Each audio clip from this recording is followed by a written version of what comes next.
बात तब की जब मुल्ला नसरुद्दीन बुखार था। उसकी शोहरत बुलंदियों पर थी। बुखारा के अमीर लोग मुल्ला को बहुत पसंद करते थे। जब कभी किसी रईस के घर कोई दावत होती तो वहाँ से नसरुद्दीन को बुलावा अवश्य आता। नसरुद्दीन भी ऐसी दावतों में जाना पसंद करता क्योंकि इससे कई तरह के लोगों से मिलना जुलना हो जाता था और आसपास घटित हो रही घटनाओं की जानकारी भी मिल जाती थी। एक दिन मुल्ला नसरुद्दीन को बुखारा के एक बड़े रईस ने अपने घर दावत पर बुलाया।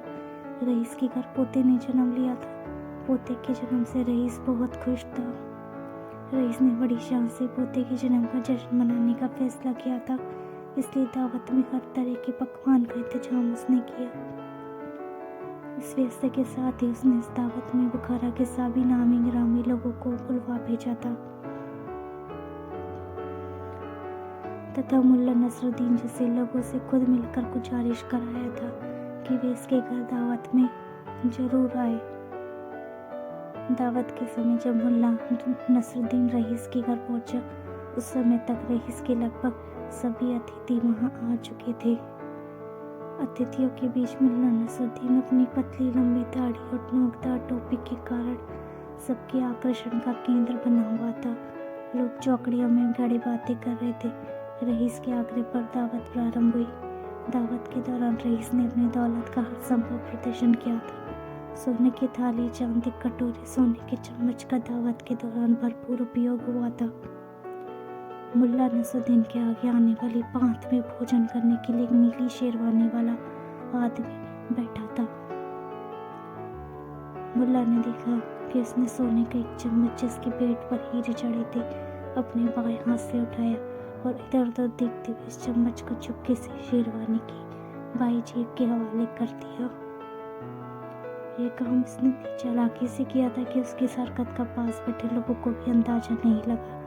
मुल्ला नसरुद्दीन उस व्यक्ति पर अपनी आंखें निगाहें लगाए रहा।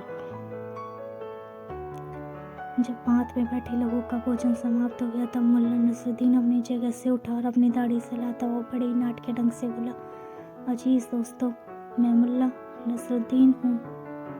कुछ दिन पहले मैं एक चीन के एक जादू घर का मेहमान था। मैंने जादूगर से कुछ रोचक और रोमांचक जादू सीखी है। खुशी के इस मौके पर मैं चाहता हूँ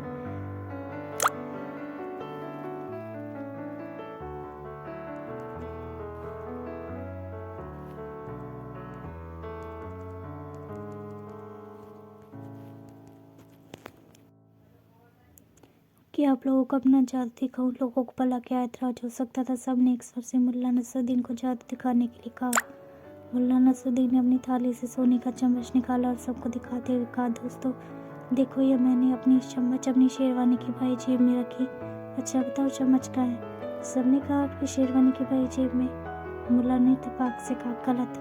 फिर उसने दावत देने वाले रईस से कहा, जनाब आप जरा नीली शेरवानी वाले महाशय की शेरवानी की बाई जेब में हाथ डालकर देखे। मुझे लगता है कि चम्मच वही है। रईस ने नीली शेरवानी वाली बाई जेब में हाथ डाला तो उसके हाथ में चम्मच आ गया। सबने मुल्ला नसरुद्दीन की कला का स्वागत ताली बजाकर किया, लेकिन नीली शेरवानी वाला शख्स मुल्ला नसरुद्दीन से आंखें भी नहीं मिला पाया।